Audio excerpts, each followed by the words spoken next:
Ayan po si kuya. Kapag po siya ay galit, nagpapapansin po siya ng todo.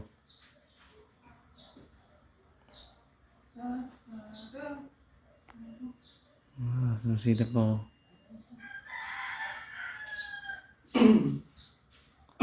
At uubo-ubo siya kuyari. Yun yung form niya ng communication na nagsasabi na galit siya.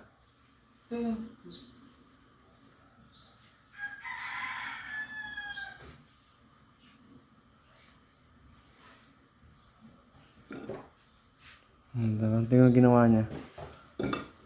Diba? Ganyan siya mapapansin.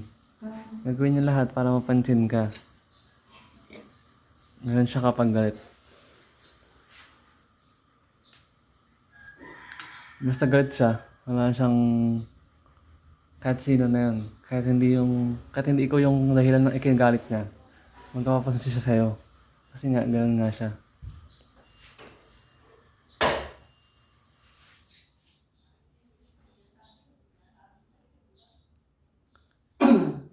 Wala siyang magawa. Kaya, nagawa talaga yun ng paraan para mapansin ko siya. Galaw-galaw ko yari. Ayan.